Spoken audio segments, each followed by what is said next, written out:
Welcome to episode 64 of Crosstown Cardboard with myself, Carmine at Carmine's Cards, the sports storyteller down here in Greenville, South Carolina, and also Craig at New York City Sports Cards, the math teacher, the soccer coach in the heart of New York City. And for episode 64, we also have a special guest who Craig has the privilege to introduce, but the title of episode 64 is Dreams and Nightmares, Meek Mill's studio album debut in 2012, and also his hit single, because we have a guy from the same city as Meek Mill, Philadelphia, Pennsylvania, repping the Eagles. Great season going on, trying to make it back to the Super Bowl. He's wearing the A.J. Brown jersey. And Craig, how should we introduce our good buddy here? Oz, obviously a great friend of ours, and we are 64 episodes in. I believe we had Cousin Oz and Cousin Tony episode 3 or 4. Yep. So what a perfect chance to have him back.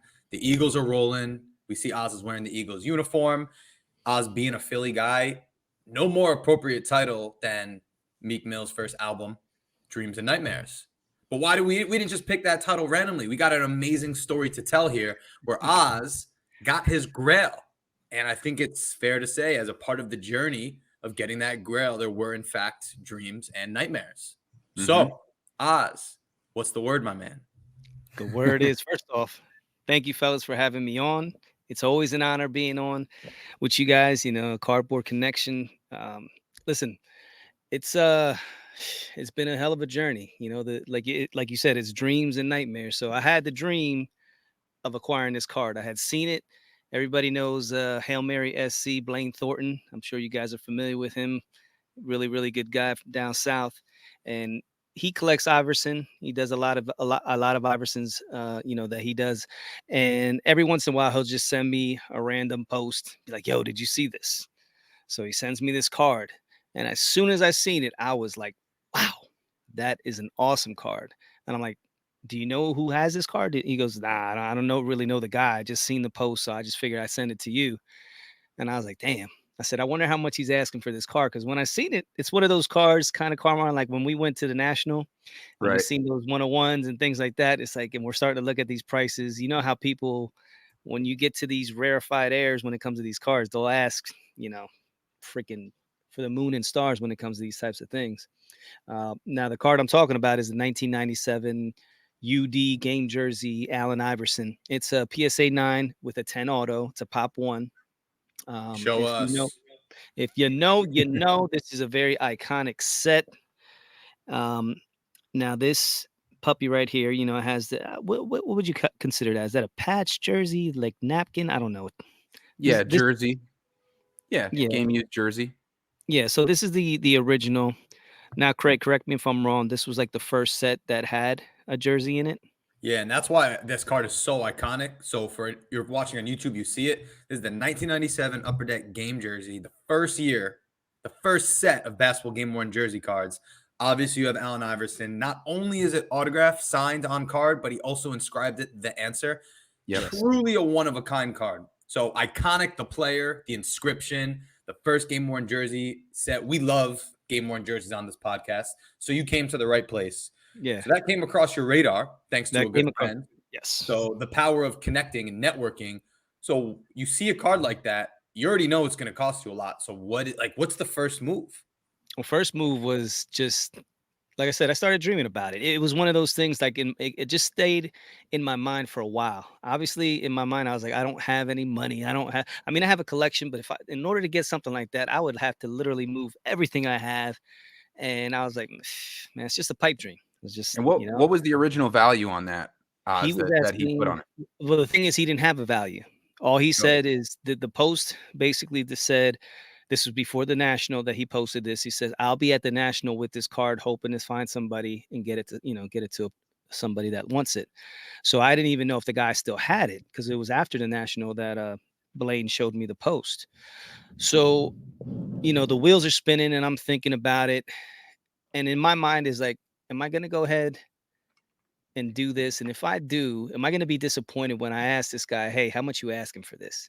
Is it going to be something like, 30,000, 50,000, 60,000, where it's just like, forget it, or it will be something that might be attainable if I were able to make it happen. So I slept on it for like a couple weeks just because it was almost that point. Like, if I don't ask, I'll always have a chance because, I'll never know what it is. Almost I was being a chicken. I was being a chicken, honestly.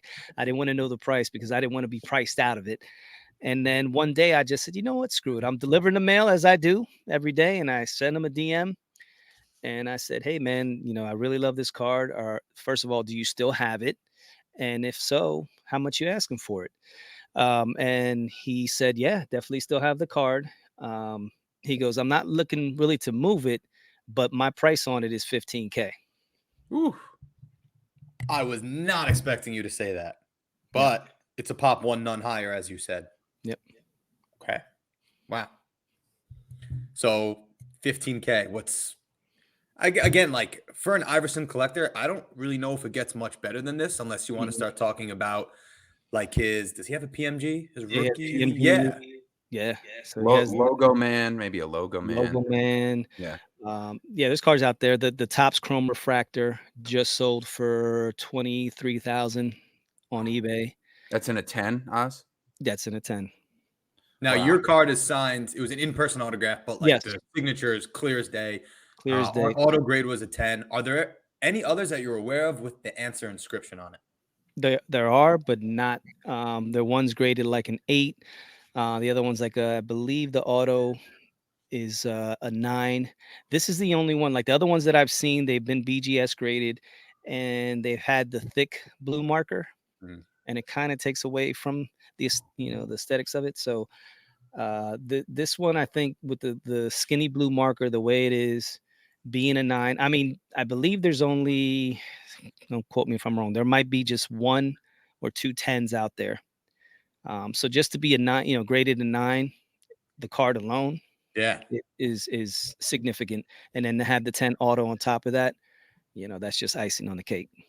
You know what I really liked too during this process, Oz, was when you were looking at that card, and of course you were talking about it on your podcast, the Cousins Collectibles podcast, with you and your cousin Tony, and just enjoying your process, going through the dreams and the nightmares of finding out this $15,000 value.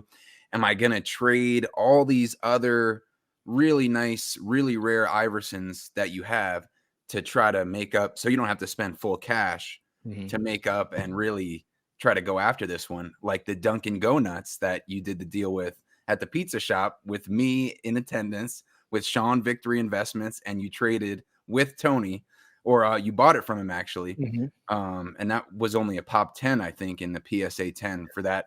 But and then we were talking about it, and that was another reason why we wanted to have you on, was because it hit so close to home with you being in what's now known formerly as the Wolfpack, now the Hobby family, and being like a small part of this journey for you to try to acquire this card. Because we're on the phone talking about like, well, what do you think?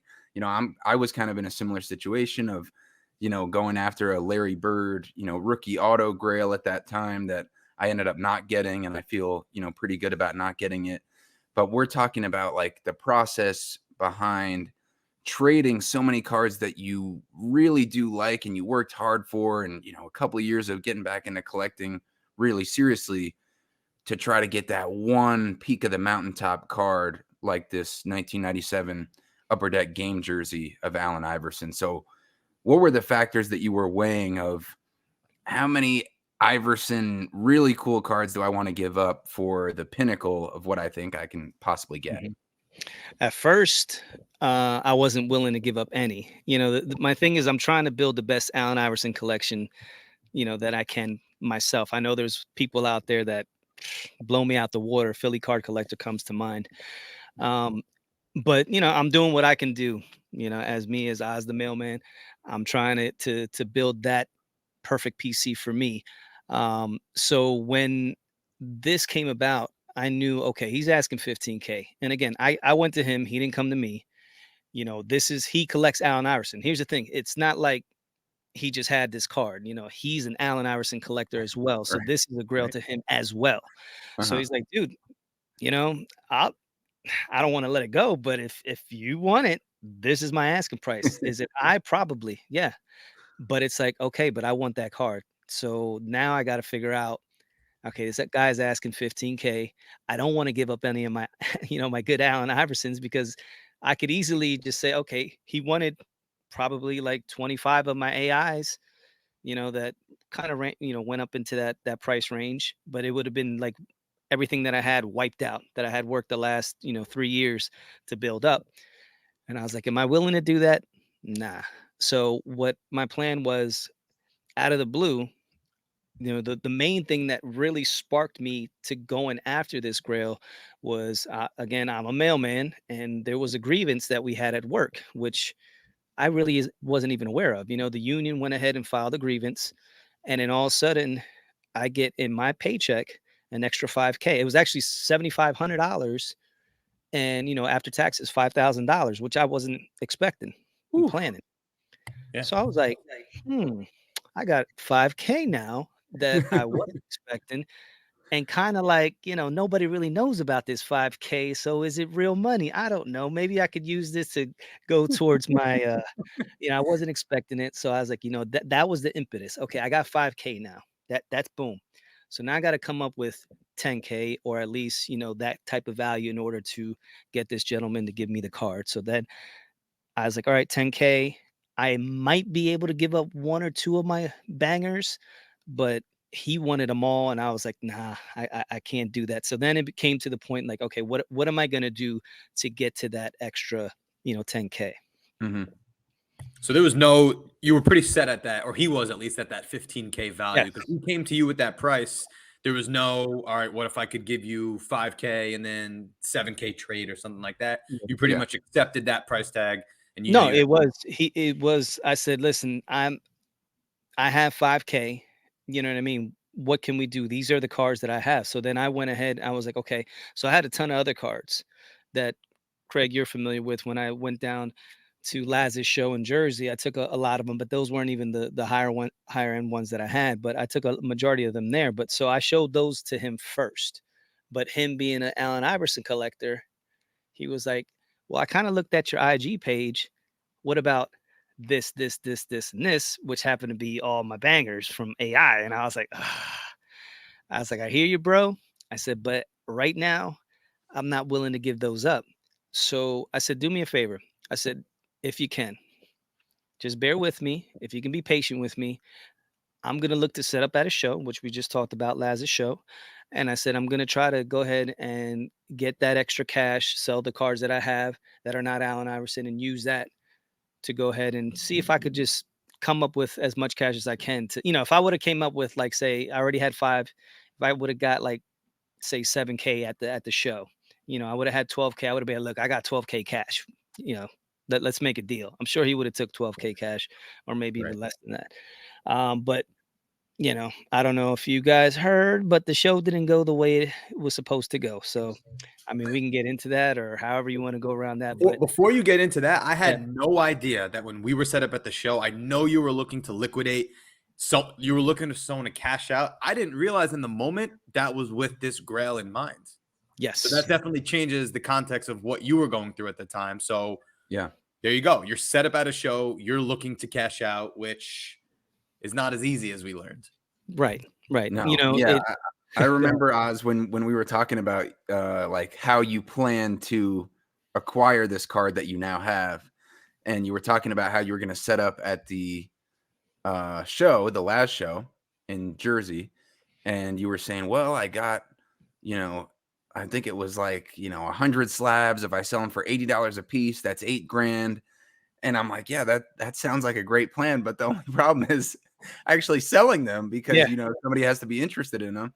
right. And in the current market, I mean, your inventory, like your nicer stuff, is off the charts. Like, I think you don't talk about that much, like all the bangers that you truly have, because you're on your podcast, you and Tony talk about a lot of the personal nature of stuff, and like, go through a lot of the hobby news, and, and comment and give your perspective, which I love. But I think that takes some of the shine away from the true level of cards that you really have. That every time, the time I saw you at the National, or every time I see the Instagram, I'm like, man, you got some really higher end, Allen Iverson, and even outside of that, other Philly guys and beyond that. But then I knew that the slabs that you were trying to sell weren't those. There Right. was stuff that you were willing to get rid of. So you had the dream of trying to acquire this AI Grail, but then how did the show turn into a nightmare in that instance? Well, the show, like Craig said, he's selling those cars. It was kind of it was a weird show. I don't know. Like, I know Craig, you were doing a lot of buying, but as far as Right. people purchasing, it was hit or miss. Let's put it like that. So, and I was missing. So my whole thing was I knew there were people that were there that were buying out collections, So that's usually the case. There's people that go around and say, okay, we'll give you 70%, sometimes I'll give you 50% of what your comps are on these cards. So either way, my whole plan was go there and try to find somebody that's just going to buy out, the case. And if I could find somebody, if I have it valued, say at 12K, or even 10K, and he gives me 7,000, I'm in the ballpark now. I already have 5, I have 7, 12.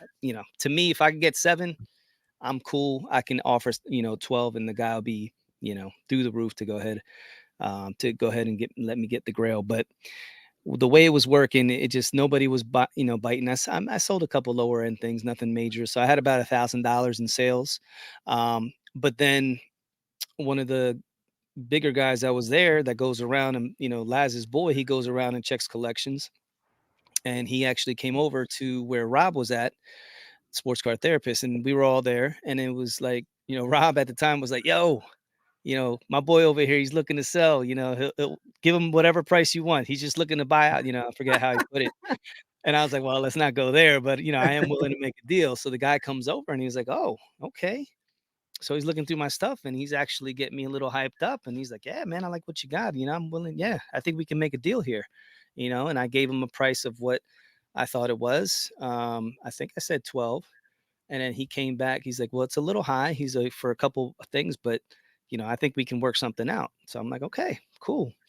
But of course, his main guy is Laz, who he's the promoter, and Laz has the final say on any collections that are bought. So we're standing there, him and Han, for about 5-10 minutes, and he's texting furiously. I'm assuming he's texting Laz about coming over and buying the collection, but Laz never showed. It probably took it took another 5 minutes to finally where he's like, you know what, I'll be back. He leaves, he comes back, still with no Laz. And then I'm like, all right. So now I'm starting to like, okay, I have a feeling I know where this is going, but we'll see what happens. Finally, Laz shows up. And then at the last second, Laz shows up and the dude was like, well, now that I'm looking at it, ah, this does seem a little bit high. What? I'm not. Yeah, I don't know, Laz. If you want to buy it, you buy it. I'm gonna go over here. So like, Laz finally gets over here, and then the guy kind of craps on it as he's leaving when he just had me hyped up for 15 minutes. And I don't know if you want me to say what I thought it was, as far as how I felt at the time, hobby blue balls, because I got all excited A tease. and Yeah. I thought I was gonna get there and get off, and it didn't work. So Laz was like, I'll be back.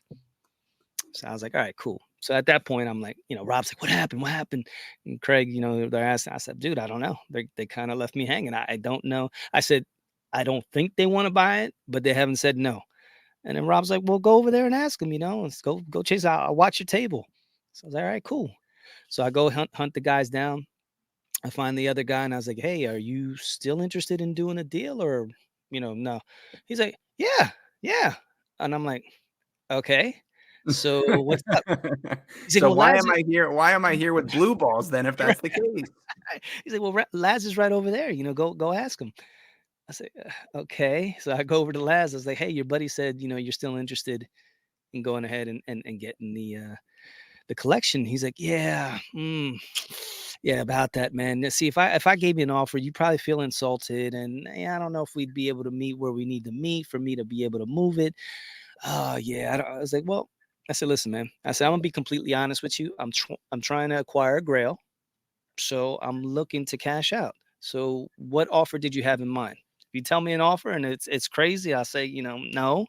Or if it's something I might be interested in, we can work something out. So, what are you offering? Right. Yeah, I don't want it.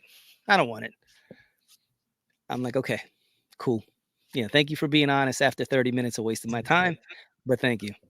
So then I went back to the table and, tail tucked between my legs, and Craig gave me a hug and pat me on the back. It's all right, buddy. We're gonna get through this. You know what? That was actually an interesting experience for me to see, because you see on Instagram, buying collections, sell me your cards. And in my head, it's all fluid. Here are my cards. It's comped at 1,000. Here, I'll give you 800. Boom, sold. Obviously, as we learned that day, selling your entire collection is not that simple. And a lot of people who try to provide liquidity, they don't really always make it a seamless process, as you learned. Yeah. Yeah. But that made And the that end was the result main. even greater. It's all, like you said, liquidity. So that was the thing. Listen, you have nice cars. Don't get me wrong; they're nice cars, but it's going to be difficult for me to move those. You have a lot of Allen Iverson cards. You have some other players like David Robinson who aren't too big in the hobby. They're nice cars, but it's like the player. Who am I going to move these to? So I can get them all. You get your money. Now I'm stuck trying to move these cards, and in my mind, they're not liquid, and I wouldn't be able to move them as quickly as I wanted to. And I said, hey, no problem. Just could have told me that 30 minutes ago while you got me all hyped up, lubed up and ready to go. So no problem. And at that point, I'm like, all right, I got $1,000 in my pocket. Nobody's biting. And I'm like, it's about 2:00. I got to drive 2 hours back to Reading, Pennsylvania from Jersey. I'm ready to go. All of a sudden, Laz comes back to the table with another fella. Mm. And I'm like, okay, now this guy I recognize. I had done a deal with him previously at the Fishtown Card Show, actually twice, where he bought a majority of my collection at both times. So I'm like, okay, I have a little bit of rapport with this guy. I know he's not the nicest guy to work with, but I know what to expect when I deal with him. I know he's going to come in, he's going to look at my cards and whatever comps I have, he's going to bash them down to where he can get them for like 50%. And that's just how he rolls. And at that point, I can confirm that. Sorry to interrupt, yeah. because I saw you trying to work a deal with this guy, going over the numbers, and I turned to your cousin Tony, and I'm like, "Yo, Tony, Oz and this guy don't look like they're having any fun right now. Like, this is way too serious, straight down to business. It should Yeah. be fun, even Yeah. though Oh we're no. talking business and numbers. It should be fun." That Yeah. was Right. very, very like serious and direct. Yeah. That is so There's no important too fun. in deals. I mean, just to quickly interject that, Craig, I think you hit the nail on the head. That's so important to have a nice deal. If you can have some humor, you talk about, like, I just have the first card here, this Mark Sanchez Topps Chrome PSA 10 rookie card. I mean, obviously this was an easy deal for me to get this card for like $10. But I mean, if you can throw, a few jokes in there, talk about the player's career, oh, where are you from? What team are you a fan of? All of a sudden, like you coined the term, Oz, and then we stole it from you before you could copyright it. Communication is lubrication. And we stole that, and we, named a recent episode that same title. But so this deal was getting very serious. It was not fun, huh? No, it was a grind, and I knew it was gonna be. But at the end of the day, it's like a means to an end. Like I told Tony, I was like, dude, at that point in time, I wasn't willing to take anything, but at least make me an offer. Let me know what your thoughts are. You being a quote unquote, buyer of collections, what's your honest opinion of what I have and how much you would pay for it? And then I could say yes, no, or whatever. But these guys, again, he's looking at my stuff. He's like, yeah, if I gave you what I'm thinking, you'd be offended. And, the whole spiel all over again. And I was like, well, dude, I said, didn't you just talk to Laz? Like, was it just a conversation? Hey, that guy's selling his stuff. Go check him out. Or did you have a conversation with what I had? Did you have Right. any communicate? Like, I said, I'm hearing the same exact thing that Laz just said. So are you interested or not? Like, what is it, dude? And he's like, yeah, nah, I'm out. I'm out. I said, cool, no problem. Oh man, that's frustrating. I don't blame you. Yeah. So twice getting this close and then them backing off at the last second. So I was like, all right, man. So at that point in time, I'm done. You know what I mean? I'm like Vincent McMahon. I don't know if you know the meme where he's crying and got the he's saying, oh Right. man, I can't do this right now. I was there. So I start packing up my stuff and Rob's like, oh, are you leaving? Yeah, man, I'm out. Because I took time away from my family. I believe that was Veterans Day. So I actually had a day off that day. That was Saturday, which was Veterans Day. And I could have been off with my family. Instead, I'm in New Jersey trying to, acquire money to get this Grail. So I kind of found it was like almost like I was upset. I was guilty at the same time, not spending time with my family. So I was just like, let me go home, man. So I go home driving, and in my mind, I'm like, well, all right, well, I still have 5,000. I said my only, thing to do right now is to probably just piece it out, little by little over eBay. Do a Craig special, and that eBay usually has the most eyes on there. So I'm just gonna have to be patient, sell 'em, as many as I can. That's convenient for me, and see what happens that way. Um, so I kind of went home soured, and then as soon as I walk through the door, I get another request. When those blue requests that pop up in your IG. Mhm. So I got one of those and I looked at it and I clicked on it, and somebody was actually trying to call me from the show. Another person that was there, another Remember deal. the username by any chance? Oh Because I man. think I'm just telling you this now for the first time. There was a third person at the show, someone I know whose name Mhm. is Sal, who was looking for you, and I gave him your Instagram name. That was probably him. That was probably because he's like, I was trying to get in touch with you. So he had called my Instagram, and Wow. I didn't realize it because I was driving home, you know, in another zone. So went through the whole spiel and I was like, "Hey man, cool." I said, "Are you interested?" He's like, "Yeah, show me what you got." So then I had to, come down here and take pictures of everything. Took another 30, 35 minutes getting it all, nice pictures, clear so you could see the grades, description of the cards. Went through everything, come back up and DM'd him, and then at that point in time he was like, "Nice cards, but yeah, not what I'm looking for." So it was 3 times in one day and I was like, "I'm done. Let me spend some time with my family." I was like, Wow. I can't take this. So you talk about, it went from the dream of trying to get this card to where it's like a complete nightmare of a day. So I was feeling down and out at that point. Like I guess this Grail chase. It's not that it's over, but it's gonna be a lot harder getting that card. And I And it's more remember than just the you. No, go ahead, Craig. I was gonna say it's more than just the card itself. Like we could be talking about cards, work, anything. When you pour so much effort into it, and you just face rejection, rejection, rejection. Like yeah, that's that hurts. That definitely hurts. Yeah. Yeah. So Oz, I mean, you were talking about it on the Cousins Collectibles podcast, and one of my favorite qualities about you is that you're genuine. You wear your emotions on your sleeve, like most Philly sports fans do, but you carry that into your real life, and you're authentic, and how you feel is how you put it out there. So what turned the tide from you hitting like a really low point, the 3 times rejection of trying to, get this money, sell some stuff to get your Grail? What turned the tide and had it turn more toward the dream area?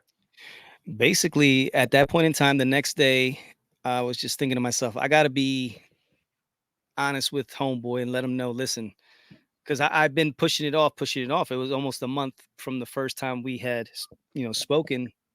And I said, just give me till the show, and then I should be able to get it, straight cash. Oh, So, that was even more pressure that right, you had given this deadline to him. exactly.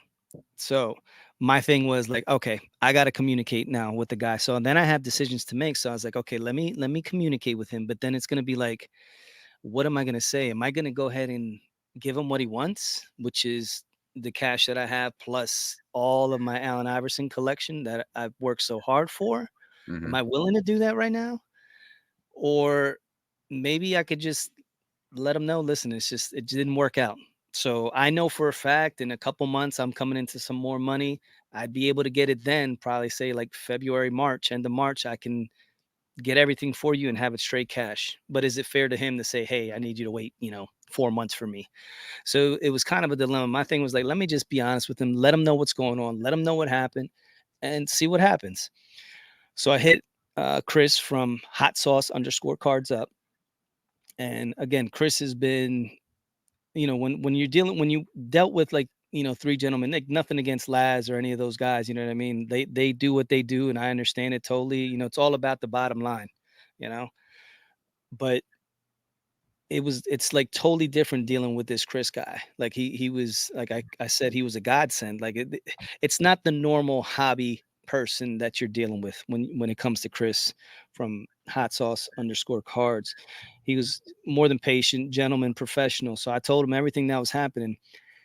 And I said, dude, like right now, I said, here's the two options that I have. It's one, um, I can get you 8K cash, and then I can trade you these cards.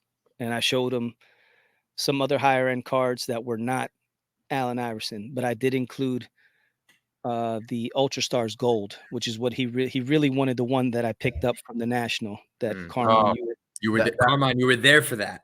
yes, and we had the great video. Not to get too far from the story, Oz, but if you go back in the Crosstown Cardboard YouTube and look at our national vlog, we had part 1 and 2, and Tony got that great video of me and you discussing. I was looking at Card Ladder, looking up the comps, and I'm like, all right, Oz, because I know you mostly get stuff on eBay. Mhm. And for me and Craig, we're more so, negotiating, and either at Craig at the card shops and me, online, and then at some of the shows that I get to go to. So I loved like combining, and like working together and like, all right, well, offer this. And then if he says this, counter with this. And to see you get that card, that was Right. cool. But I didn't think you'd be willing to give that one up. Well, there's a twist to that story, which I'll let you Okay. know in a bit. But he really wanted that card. And in my mind, I was like, I can't just sit here and be like, you can't have any of my Allen Iversons, dude. Like, no. Yeah, I mean, you're willing to give up this type of card, which is a Grail card. And I'm sitting here, saying, no, you can't have any of mine. So I was like, I got to come with some type of compromise. So I said, listen, I can do 8K cash. I'll include the Ultra Stars Gold Allen Iverson. And then these other cards, which was like the Dr. J rookie auto. And then there's another Dr. J that I had, another Bill Russell auto. So, certain other cards that were very nice cards, Charles Barkley. I said, I can trade you these. And he goes, you know what? We can do that. And he goes, and by the way, I don't know if you're aware or not, but I do buy out collections as well. So whatever else you have, I'm willing to buy that too. And I'm like, had I known this, but I was too chicken to ask before because I'm walking on eggshells, not trying to screw up this deal. So I didn't know where to go, which way, So I was like, cool. So by me communicating with the guy, not only did we come to a deal with, like I said, the cash and the trade, he also bought the cars that I was looking to move at Laz's show. And it was kind of like a win-win. So I came out with more cash, came out with the Grail, and was able to purchase another card off of him that was pretty, just as significant as the one that we just talked about. And also get another card. So it worked out. It went from dream to nightmare to dream just by communicating and being open and honest with the gentleman. Yeah. Yeah. That's incredible. That's incredible. Now, I loved the detail that you went into about the final steps of making this deal happen and the kindness that the other guy showed when you got the Grail off of him. So can you go through because I know you guys met up in person, right, to complete this deal. Can you go through those final stages of the deal? Yeah. So it was a lot of cards. So it was probably like about 99 cards. Well, let's just say 100 cards. Damn. That I I didn't know it was like Really? that. That's Yeah. a big deal. It's a big deal. It's a big deal. Oh And my what gosh. was the I didn't know. value? I didn't know it was that many. a 100 lot. cards. You gave traded him- plus 8K, you said? Yeah. Yeah. Wow. But a lot of these cards were cards that when I purchased them, they were like 100, $150 at the peak, but now they dropped down, say 25, 35, 40. You know what I mean? So it was a lot of those $75 the most. Whatever. It's a sunk cost. So Right, exactly. So it's like I'm not moving these anytime soon. Nobody wants them, but he's willing to take them off my hand, and it's more cash going into the pot. So obviously, being a mailman, I know how things can get lost in the mail. So I'm not willing to send 100 cards, and he didn't want to do any like PayPal or anything like that. He's like, anything that I do, I'd rather do it in person, cash, or he does a lot on Whatnot. So everything that he does is on Whatnot. I said, so for this particular one, I said, listen, let's meet up. I know you're up in Connecticut. Like, what did you want to do? I said, can you meet me halfway? And he's like, dude, I'm be honest with you.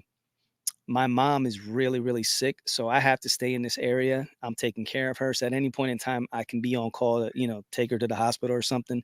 He's like, I am going to the show, which is near my house, which is the Mohegan Sun show in Connecticut. He goes, if you're willing to meet me there, I'll be there and we can do the deal. So I looked it up. It's 4.5 hours away from where I am. And I was like, let's make it happen. So we took the trip up. I asked Tony, I was like, my wife is like, you're not going up there by yourself, are you? I'm like, no.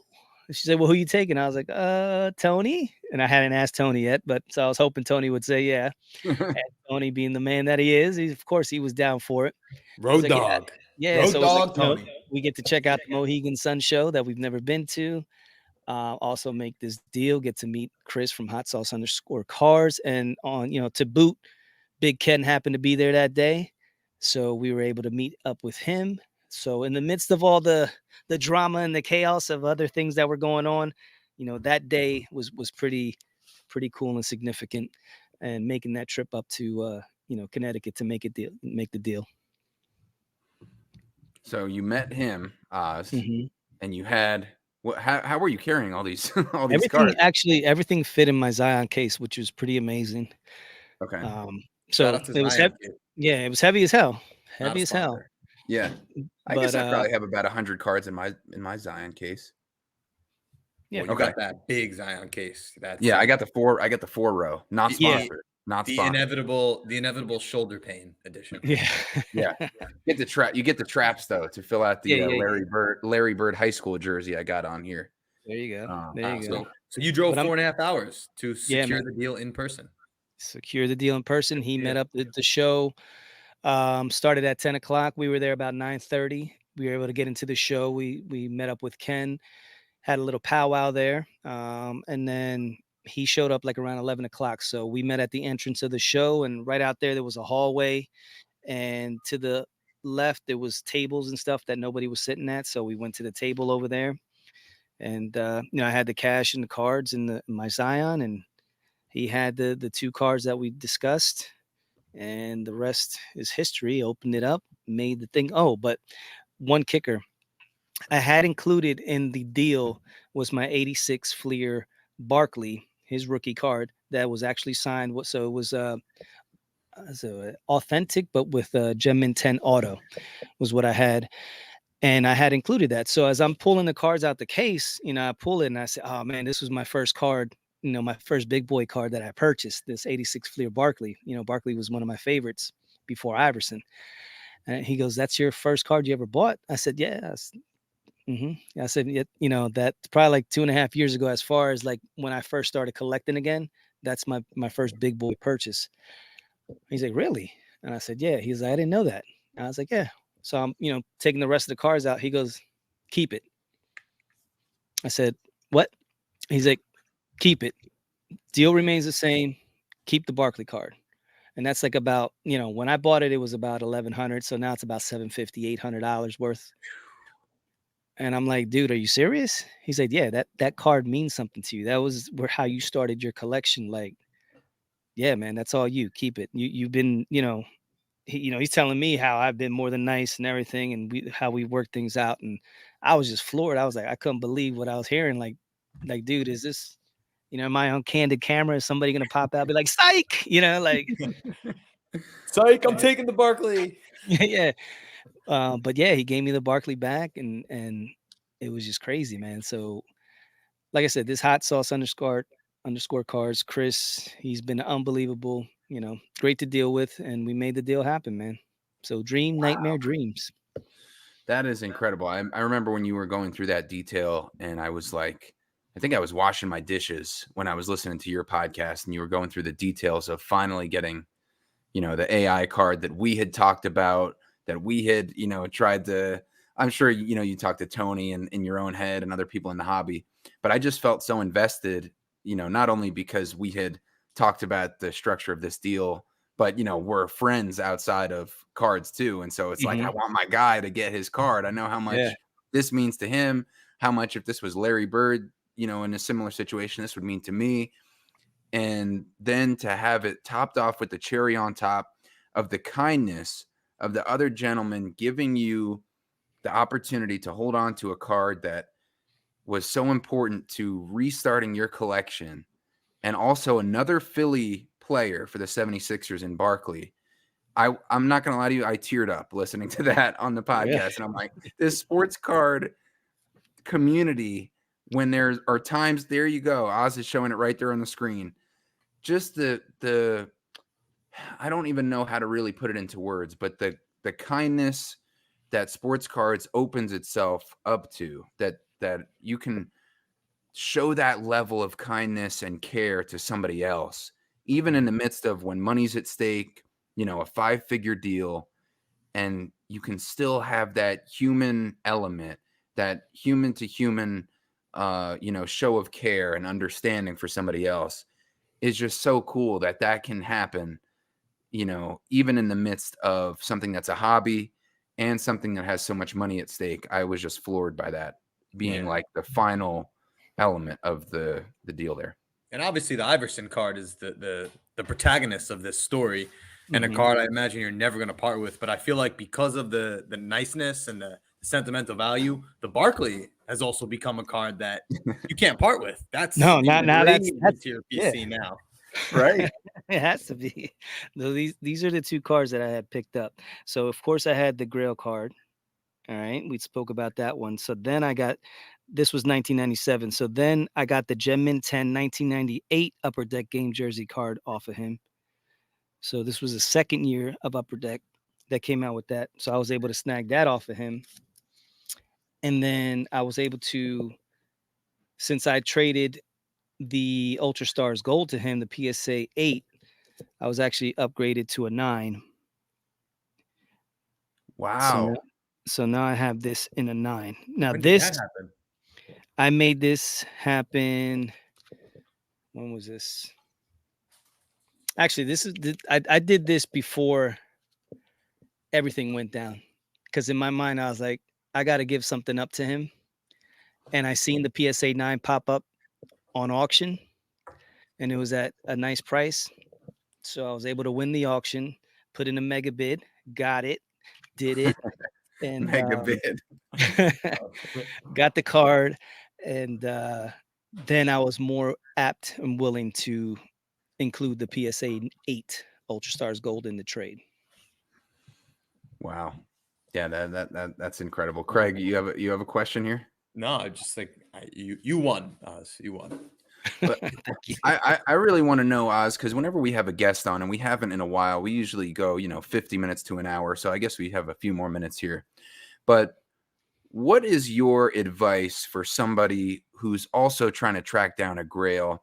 And I know the communication part is big, because you went back to the communication as lubrication, and once you started talking to the guy who had the card you wanted, all of a sudden it started to really get going when you just were honest and you presented your side of it and where you stood and what you could do, what you'd be comfortable doing. But you went through a lot of the, like you said, dream, nightmare, back to dream, the roller coaster of trying to make this happen. But if somebody else is listening here to Crosstown Cardboard, what would you say to them as far as advice to navigate that journey and try to make something like what you've done, make that happen? Yeah. I mean, if the card means that much to you and it's something that you're willing to, pull out all the stops to get it, it's possible. It really is possible. There's, Sam Evans always talks about how there's no card out there that's you can't get. He always throws it out there. Like, if you're willing to do it and, put in the time, the work and the effort, you can get pretty much any card in the hobby. Now, some are like crazily priced. Obviously, it's a pipe dream for most, but what Sam means is, like, if you're willing to do it, you can make it happen. You just have to remain focused, because there's a lot of things that can happen to distract you, and it's easy.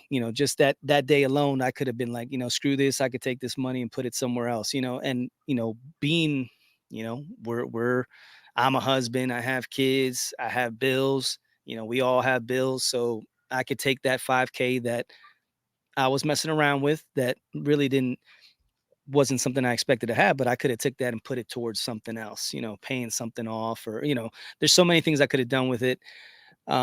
and easily just gave up on that dream because there was just so many things that were saying, nah, it's not going to happen. It's not going to happen. So you gotta remain focused and just keep your eye on the prize and do all those little things necessary. Like we talked about, the communication is key. And then if you have resources available, like if you have extra cards, you go through your PC or whatever you have, look at those cards and say, listen, if I gave this card up, is this a card that would I not be able to get this card back if I gave it up?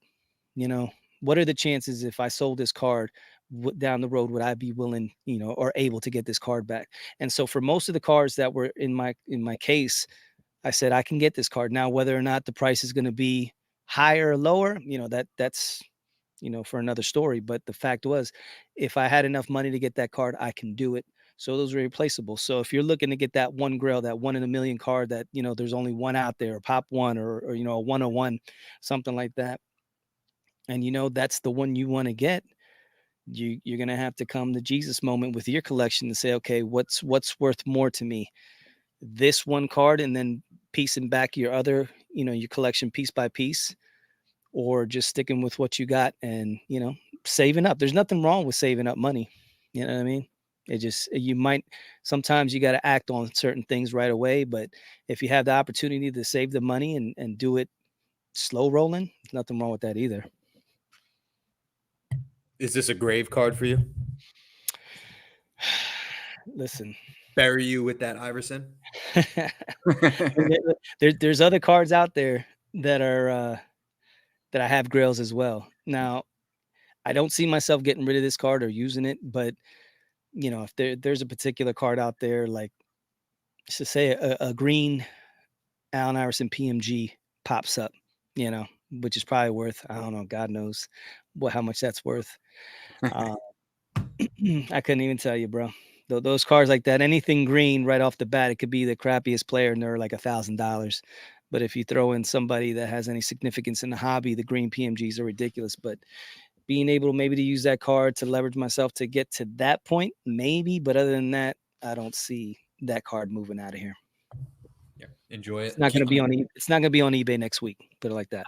And I'm sure you've looked at it many a time since. Oh yeah, of course. Down here all.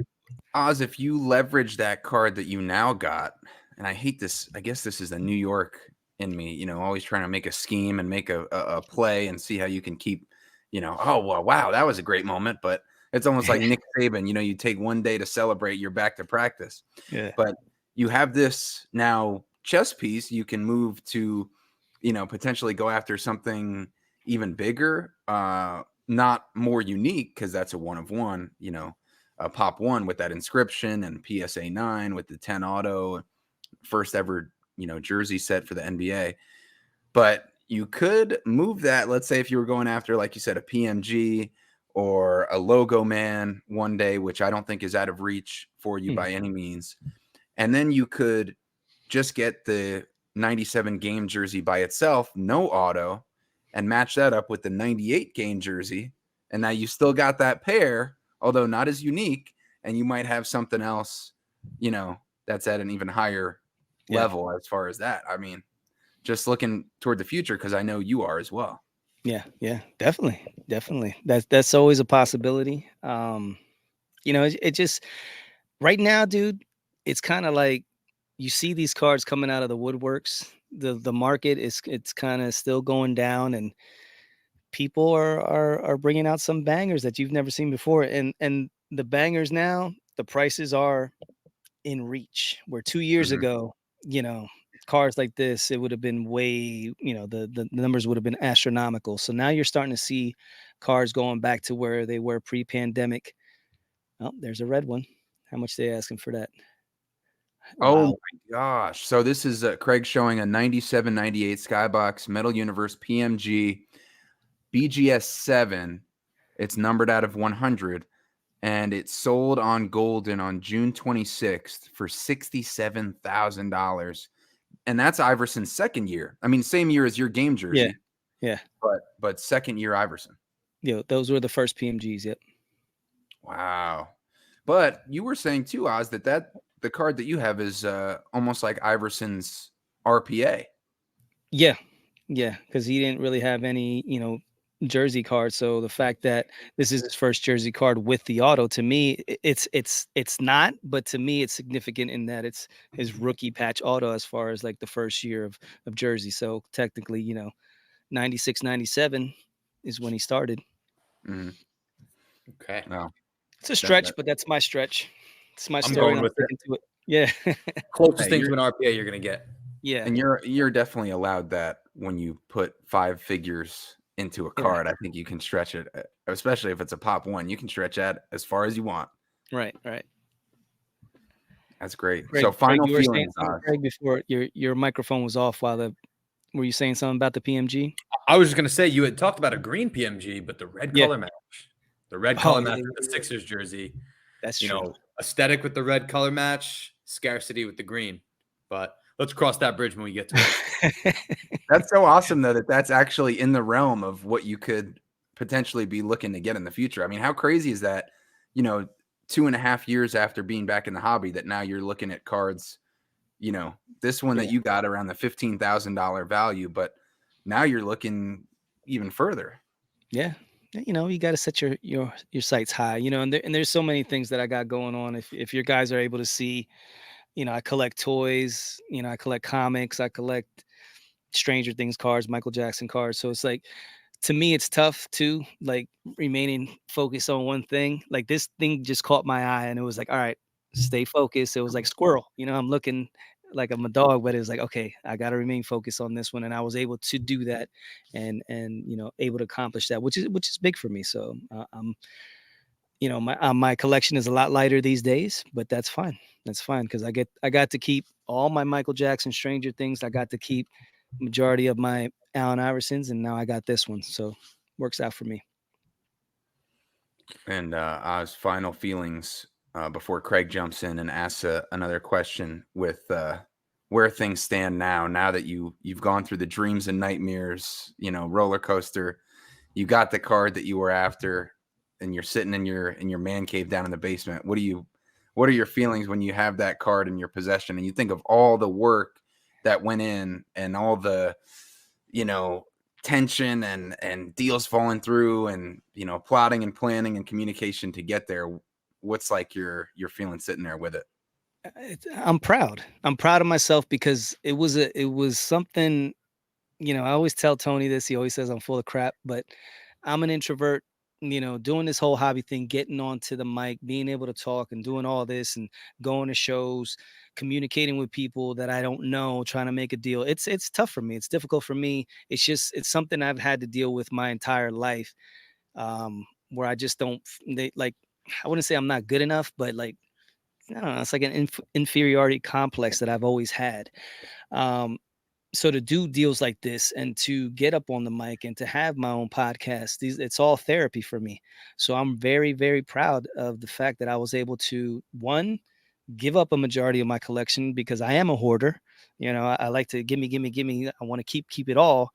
So to go ahead and say, you know what?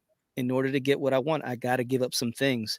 So I was able to do that. I was able to raise some capital. And then at the end of the day, communicate with the gentleman and come across to be able to make the deal happen. So all those things combined, it's a proud moment. It's like a proud papa when you I don't know if you guys don't have kids yet, right? No. Okay. So when you see your baby for the first time and you're that proud papa moment, you'll know. And then that's what when I'm holding my baby here, that's I feel like a proud papa. Gave birth Wow. to my dreams. That's great. Look, that's an incredible card. It's also much nicer going after a Grail when it's like you care about the card, right? We see so much. Listen, we flip on here, right? Yeah. We flip cards as well. But when you go through all this effort to buy a card that you're going to sell, it doesn't hit the same. When you go Right. after a card because of the significance of the player and the team and the set, that holds a lot more weight. So I appreciate hearing that story. And I hate to go with this, like, all right, well, what's next? Because we should in life take time to just appreciate what we do have. But you've got way less inventory now. And part of being a hobby participant is having inventory to play with. So you can go to shows and sell. You can go to shows and trade. Sounds like you're pretty empty now. So do you even care? Or you have your Grail, so that's fine. You'll figure out what happens next. I'm not empty. Definitely not empty. If I were to show you what I have left, like I said, I'm a hoarder. I got Yeah, I got rid of a look at lot. that background. That background is pretty full. Oh no, that ain't crap. That you got to look over this.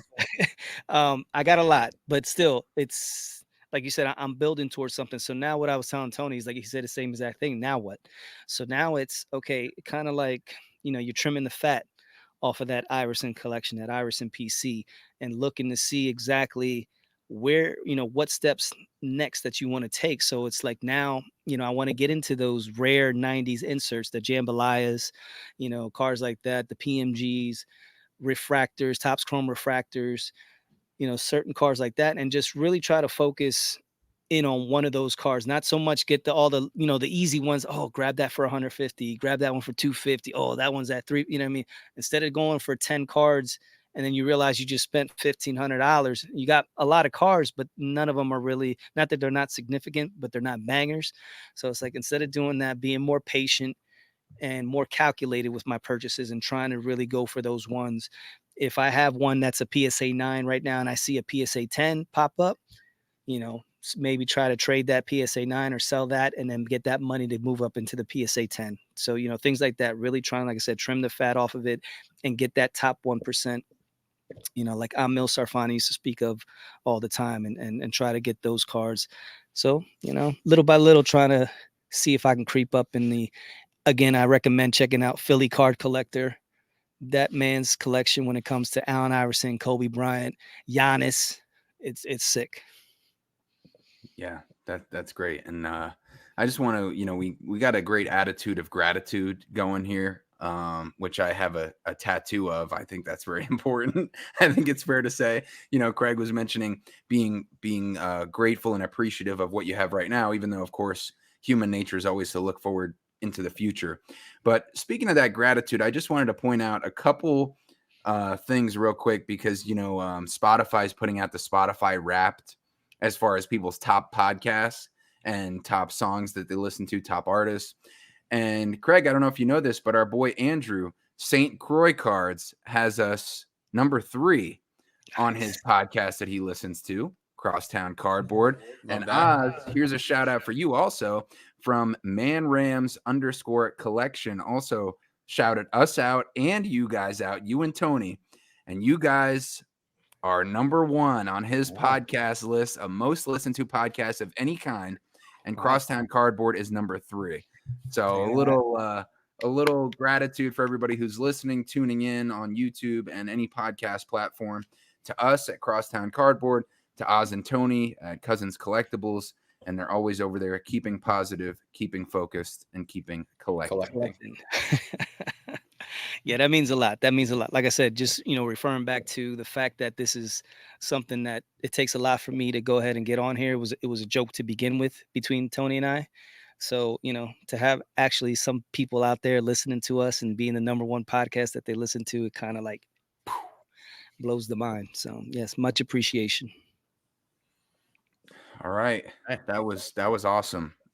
With the Dreams and Nightmares, getting the Iverson all-time card, and we definitely really appreciate you sharing the process to get there, the feelings you were feeling during and after, and I think that's just something great that so many people can take with them into their regular life and their card journey as well. So we definitely really appreciate it.